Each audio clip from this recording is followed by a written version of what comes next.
నమస్తే, welcome to Ayushman భవ. మీరు థైరాయిడ్ సమస్యతో బాధపడుతున్నారా? థైరాయిడ్ సమస్య ఎందుకు వస్తోంది? థైరాయిడ్ సమస్య ఉన్నవారు తీసుకోవాల్సిన జాగ్రత్తలేంటి? థైరాయిడ్ సమస్యలకు చికిత్సా విధానాలపై వివరించేందుకు మనతో పాటు స్టూడియోలో ఉన్నారు కేఎస్ఈఏసీ హాస్పిటల్స్ కన్సల్టెంట్ డాక్టర్ ధన్య గారు. మరి వారిని అడిగి మరిన్ని సలహాలు సూచనలు తెలుసుకుందాం.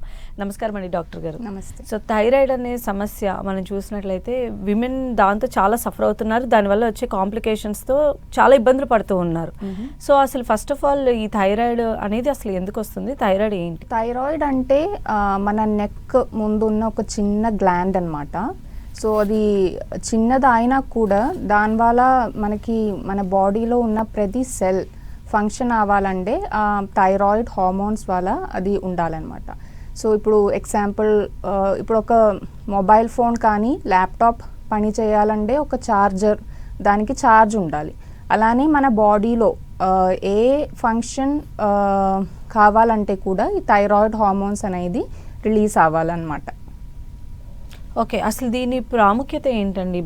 మనకి అది ఎంతవరకు ఉపయోగపడుతుందంటే ఏం చెప్పి? సో ఇప్పుడు మన బ్రెయిన్లో ఏదైనా ఫంక్షన్స్ జరగాలంటే మనకి థైరాయిడ్ హార్మోన్స్ ఇంపార్టెంట్. అలాంటి అదే మన నర్వస్ సిస్టమ్ ప్రాపర్గా ఫంక్షన్ అవ్వాలంటే విమెన్లో కానీ మెన్లో కానీ ఫర్టిలిటీ రిలేటెడ్ మన మెటబాలిజం ఇదన్నిటికీ థైరాయిడ్ చాలా ఇంపార్టెంట్. సో థైరాయిడ్ బేసికలీ మనకి 3 హార్మోన్స్ ప్రొడ్యూస్ చేస్తుంది. ఒకటి T3, T4 అండ్ TSH. ఇది 3 హార్మోన్స్ ప్రాపర్గా బ్యాలెన్స్ ఉంటే మన బాడీ ఫంక్షన్స్ అనేది ప్రాపర్గా జరుగుతుంది అన్నమాట.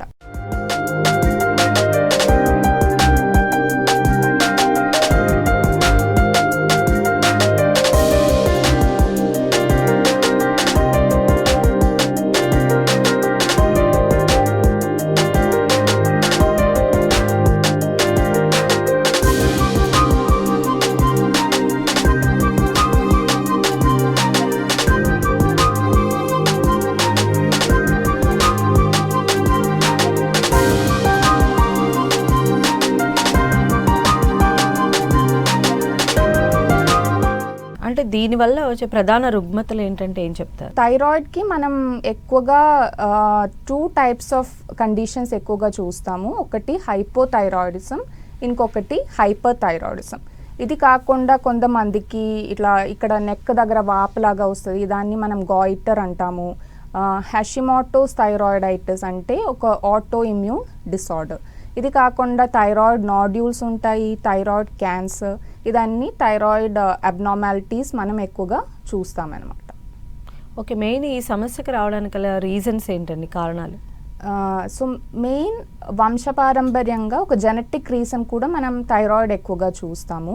ఇది కాకుండా ఇప్పుడు ఈ మధ్యలో మనం డయట్ చూస్తే చాలా లైఫ్ స్టైల్ చేంజెస్ కానీ డయట్లో చేంజెస్ మనం ఎక్కువగా చూస్తున్నాము.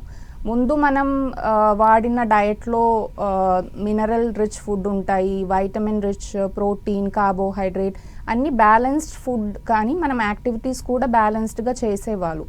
ఈ మధ్యలో మనం తినే ఫుడ్ చూస్తే క్యాలరీ కంటెంట్ ఎక్కువ ఉంటాయి, కానీ దానిలో మినరల్స్ అండ్ ప్రోటీన్స్ చాలా తక్కువ ఉంటుంది. కార్బోహైడ్రేట్స్ ఎక్కువగా వాడుతున్నాము, జంక్ ఫుడ్ ఎక్కువ తీసుకుంటున్నాము. ఇప్పుడు థైరాయిడ్ ప్రాపర్గా ఫంక్షన్ అవ్వాలంటే మనకి సెలీనియం కానీ, మెగ్నీషియం కానీ, జింక్ కానీ, వైటమిన్ డి ఇదన్నీ కరెక్ట్ ఉంటేనే మన థైరాయిడ్ ప్రాపర్గా ఫంక్షన్ అవుతుంది. ఇప్పుడు మనం తీసుకున్న ఫుడ్లో ఇదన్నీ చాలా తక్కువ ఉంది.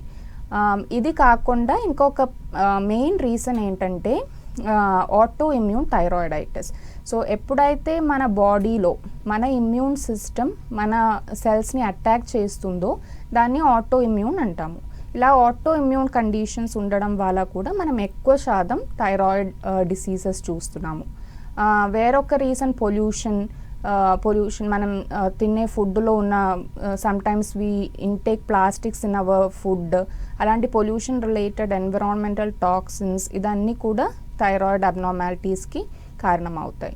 ఇంకొక రీజన్ ఏంటంటే స్ట్రెస్, ఎస్పెషలీ విమెన్లో ప్రెగ్నెన్సీ టైం కానీ మెనోపాజ్. ఇప్పుడు మెనోపాజ్ టైంలో కూడా they undergo lot of stress. ఈ స్ట్రెస్ ఉండడం వల్ల కూడా మనం ఎక్కువ థైరాయిడ్ కండిషన్స్ ఎక్కువగా చూస్తున్నాము. అయితే జనరల్గా ఈ థైరాయిడ్ వల్ల ఎక్కువగా ప్రభావితం అయ్యేది పురుషుల, స్త్రీల? సో స్టాటిస్టికలీ మనం చూస్తే మనం ఫీమేల్స్ పాపులేషన్లో ఎక్కువ థైరాయిడ్ కండిషన్స్ చూస్తున్నాము. అది ముందు నేను చెప్పాను.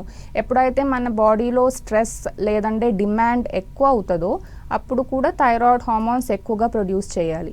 సో ప్రెగ్నెన్సీ టైంలో ఏంటంటే మదర్ ఒక్కటి కాదు, బేబీకి కూడా థైరాయిడ్ మెటబాలిజం అదన్నీ ఉంది కాబట్టి బాడీ స్ట్రెస్ వల్ల ప్రెగ్నెన్సీ టైంలో కూడా థైరాయిడ్ రావడానికి పాసిబిలిటీస్ ఉన్నాయి.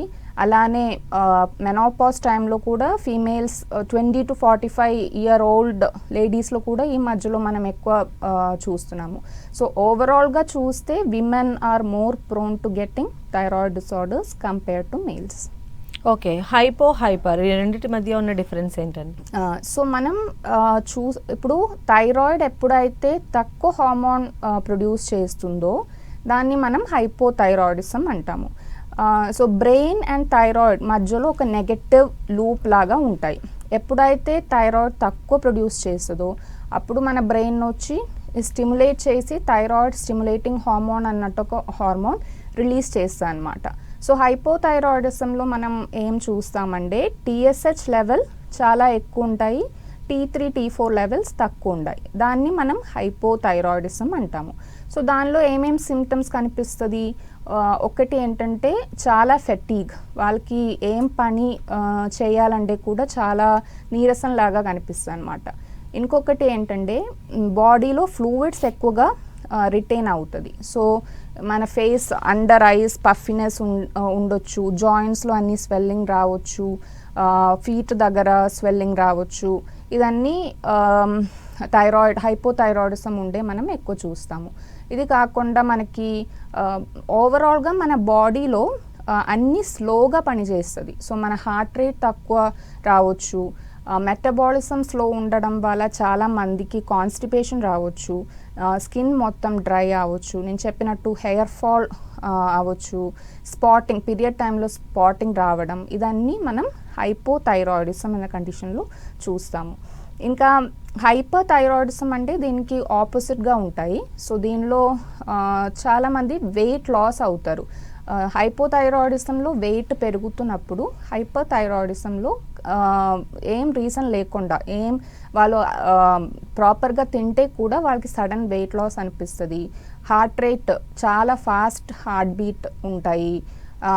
అండ్ వాళ్ళకి కాన్స్టిపేషన్ కాకుండా వాళ్ళకి లూజ్ స్టూల్స్ ఉంటాయి. అండ్ యాంగ్జైటీ, ఎక్సెస్ స్వెట్టింగ్, ఇదన్నీ మనం హైపర్ థైరాయిడిజం అనే కండిషన్లో చూస్తామన్నమాట.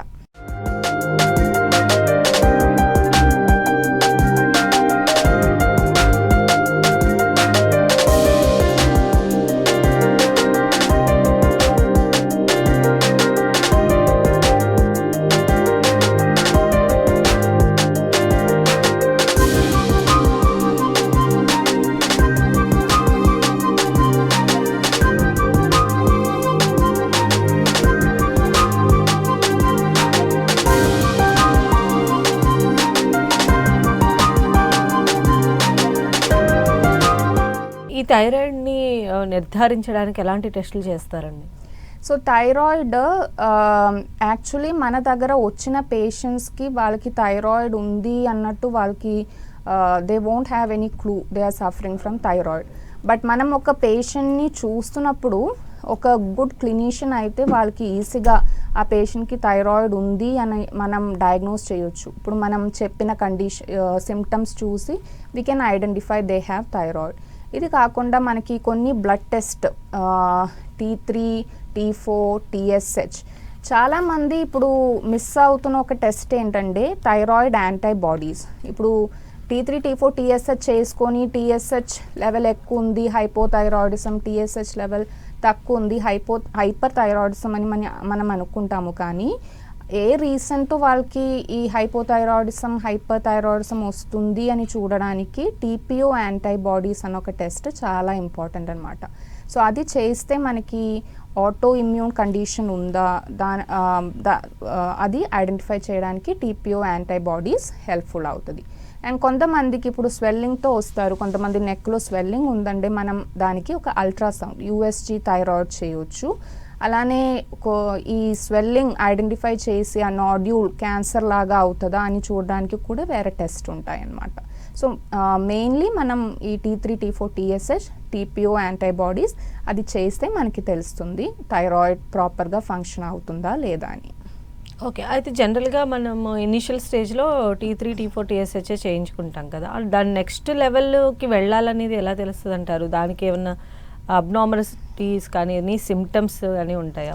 సో అన్ఫార్చునేట్లీ ఏంటంటే ఇప్పుడు చాలామంది T3 T4 TSH లెవెల్స్ చూసుకొని అది నార్మల్ ఉంది అనుకుని వాళ్ళు థైరాయిడ్ రిప్లేస్మెంట్ హార్మోన్ వాడుతూనే ఉంటారు. వాళ్ళు థైరాక్సిన్ కానీ ఎల్త్రాక్సిన్ కానీ ఆ హార్మోన్స్ కంటిన్యూ చేస్తారు. బట్ వాళ్ళది అండర్లయింగ్ సిమ్టమ్స్ సేమ్ ఉంటాయి. వాళ్ళకి కాన్స్టిపేషన్ ఉందంటే కాన్స్టిపేషన్ అలానే కంటిన్యూ అవుతుంది, స్కిన్ డ్రై ఉందంటే అది సేమ్ ఉంటాయి.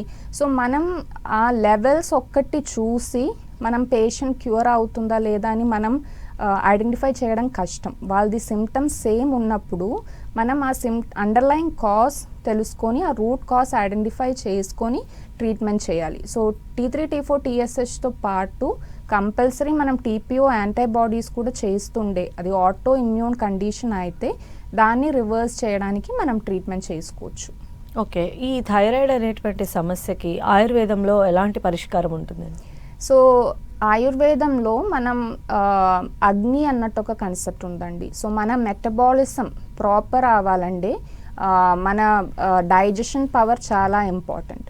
మన గట్ హెల్త్, గట్ క్లియర్ అయితే ఒక 50 to 75% of any problem can be resolved with proper gut health. So ఆయుర్వేదంలో రూట్ కాజ్ ఐడెంటిఫై చేసి దాన్ని ట్రీట్ చేయడం చాలా ఇంపార్టెంట్. ఇప్పుడు నేను ముందు చెప్పాను, మీరు T3 T4 TSH చేసుకొని మీరు థైరాయిడ్ ట్యాబ్లెట్స్ వాడుతున్నారు కానీ మీకు సిమ్టమ్స్లో ఏం తేడా రావట్లేదు అంటే మనం డెఫినెట్లీ దాన్ని రియల్ కాజ్ని అడ్రస్ చేయట్లేదు. థైరాయిడ్ ఇప్పుడు హార్మోన్స్ వాడడం వల్ల థైరాయిడ్కి ఏమవుతుంది, అది actually it is stopped working, it is not producing any hormones by it self. So మన శాస్త్రంలో ఆయుర్వేదంలో ఏంటంటే ఆ థైరాయిడ్ని బ్యాక్ టు ప్రాపర్ ఆ మెటబాలిజం ప్రాపర్ చేయడానికి మనం వాళ్ళది గట్ హెల్త్ ఇంప్రూవ్ చేసి వాళ్ళది మెటబాలిజం ఇంప్రూవ్ చేయడానికి మనం మెడిసిన్స్ ఇచ్చి వాళ్ళకి హషిమోటోస్ థైరాయిడైటిస్ ముందు మనం చాలా మందికి ఐరన్ డెఫిషియన్సీస్తో థైరాయిడ్ ప్రాబ్లమ్స్ చూస్తాము, కానీ ఇప్పుడు ఈ మధ్యలో మనం ఆటో ఇమ్యూన్ థైరాయిడైటిస్ ఎక్కువ చూస్తాము. సో అలాంటి వాళ్ళకి జస్ట్ హార్మోన్ రిప్లేస్మెంట్ చేసుకుంటే వాళ్ళకి శాశ్వత పరిష్కారం రాదు, వాళ్ళు లైఫ్ లాంగ్ థైరాయిడ్ మెడిసిన్స్ వాడాల్సిందే. బట్ ఆయుర్వేదంలో మనం ఆ రూట్ కాజ్ అడ్రస్ చేసుకొని వాళ్ళకి కరెక్ట్గా ట్రీట్మెంట్ ఇస్తే we can reverse thyroid problems.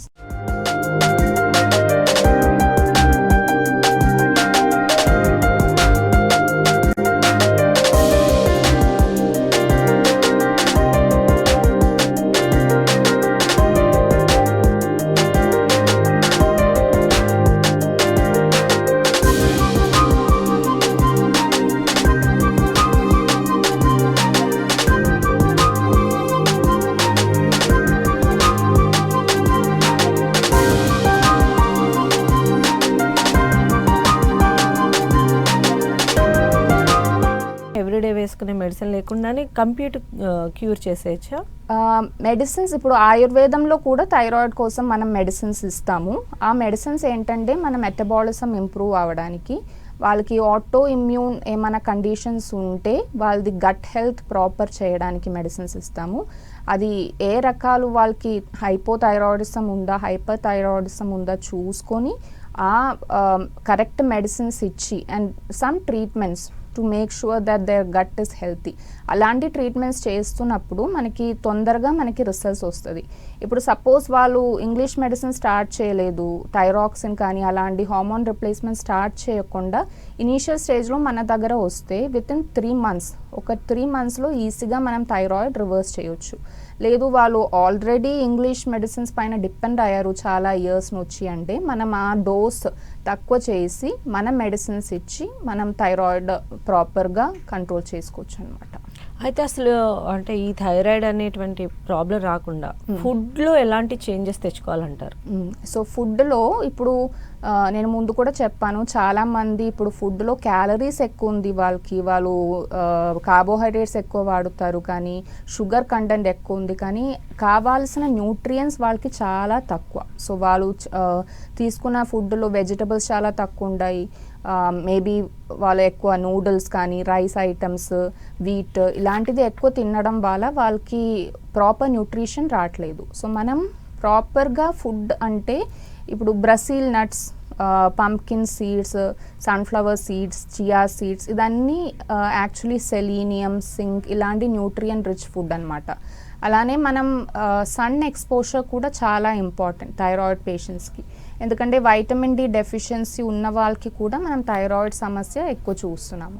So proper exercise, proper sun exposure ఇదన్నీ చేస్తే మనకి thyroid levels we can control the thyroid levels properly. So ఫుడ్లో మనం ఇంకొకటి ఏంటంటే ఇప్పుడు Hashimoto's thyroiditis, auto immune thyroid ఉన్న పేషెంట్స్కి మనం కొన్ని ఫుడ్స్ కంపల్సరీ అవాయిడ్ చేయాలి అని అంటాము. ఒకటి ఏంటంటే వీట్లో గ్లూటెన్ అన్నట్టు ఒక ఇది ఉంది, that is causing more problems for all the thyroid patients. So మీరు థైరాయిడ్ హషిమోటోస్ థైరాయిడైటిస్ అన్న కండిషన్ మీకు డయాగ్నోస్ అయిందంటే మీరు ఖచ్చితంగా వీట్ ఐటమ్స్ కంపల్సరీ అవాయిడ్ చేయాలి. అలానే మీరు డైరీ ప్రోడక్ట్స్, బికాస్ ఈ మిల్క్ కానీ కర్డ్ కానీ అలాంటి పెరుగు మిల్క్ ఇదన్నీ తింటున్నప్పుడు దానిలో ఉన్న ప్రోటీన్ మన థైరాయిడ్కి it works opposite to our thyroid gland. So అలాంటి foods definitely auto immune thyroiditis ఉన్న patients dairy products plus wheat items ఇదన్నీ అవాయిడ్ చేస్తే టు అ సర్టన్ ఎక్స్టెంట్ వాళ్ళది థైరాయిడ్ హార్మోన్స్ రెగ్యులేట్ చేయొచ్చు. హెల్దీ ఫుడ్స్ అంటే మనం అండ్ ఆల్సో క్యాబేజ్, కాలీఫ్లవర్ ఇలాంటిది మనం రా తినకూడదు, స్టీమ్ చేసి మనం తినొచ్చు. రా ఫుడ్స్ కొంచెం అవాయిడ్ చేయాలి, బాకీ అన్ని వెజిటబుల్స్ మనం తీసుకోవచ్చు. అయితే థైరాయిడ్ సమస్యలకు కేఎస్ఏసి హాస్పిటల్స్ ఎలాంటి పరిష్కార మార్గం చూపిస్తుందని? సో కేఎస్ఏసి హాస్పిటల్స్లో మెయిన్ ఏంటంటే మనం ఎవిడెన్స్ బేస్డ్ ట్రీట్మెంట్ చేస్తామన్నమాట. సో ఏ పేషెంట్ అయినా మన దగ్గర వస్తున్నప్పుడు మనం ఖచ్చితంగా వాళ్ళది క్లినికల్ ఎగ్జామినేషన్ హిస్టరీ అదన్నీ తీసుకున్న తర్వాత వాళ్ళకి బిఫోర్ కొన్ని టెస్ట్, ఇప్పుడు థైరాయిడ్ పేషెంట్ అయితే T3, T4, TSH antibodies level అదన్నీ సజెస్ట్ చేసి వాళ్ళది లెవెల్స్ ఎలా ఉంది అని చూస్తాము. తర్వాత ఒక 2-3 months, ఇప్పుడు క్రానిక్ పేషెంట్స్ అయితే మనం 6 months కానీ 1 year వరకు పట్టొచ్చు. కొత్త కండిషన్ అయితే 3 months వరకు మనం మెడిసిన్స్ కానీ ట్రీట్మెంట్ ఇచ్చి తర్వాత మళ్ళీ మనం రిపోర్ట్స్ తీసుకున్న తర్వాత we can compare how it was before and after. So luckily మనకి వచ్చిన పేషెంట్స్కి చాలా పాజిటివ్ రిజల్ట్స్ వస్తుంది. వీ కెన్ సీ ఒక పేషెంట్కి 8 ఉంటే తర్వాత 45 days తర్వాత వాళ్ళది లెవెల్ 6కి వచ్చేస్తుంది, తర్వాత next month it will come back to normal. So ఒక స్ట్రక్చర్డ్ వేలో మనం ఏ కండిషన్ అయినా మనం కేఎస్ఏసీలో ట్రీట్ చేస్తూ వస్తున్నాము. ఓకే, అంటే మీరు చాలా కేస్ స్టడీస్ చూసుంటారు దీనికి సంబంధించి. అంటే చాలా కాంప్లికేటెడ్గా వచ్చిన వాళ్ళకి ఆయుర్వేదం ఎలా హెల్ప్ చేసిందంటే ఏం చెప్తారు ఏదైనా కేస్ స్టడీ? సో కాంప్లికేటెడ్ అంటే ఇప్పుడు చాలామంది పట్టించుకోరు అనమాట, వాళ్ళ సిమ్టమ్స్ని ఇగ్నోర్ చేస్తారు. వాళ్ళకి థైరాయిడ్ ఉంది అని తెలుసుకోవడానికి అట్లీస్ట్ 5-6 years పడుతుంది.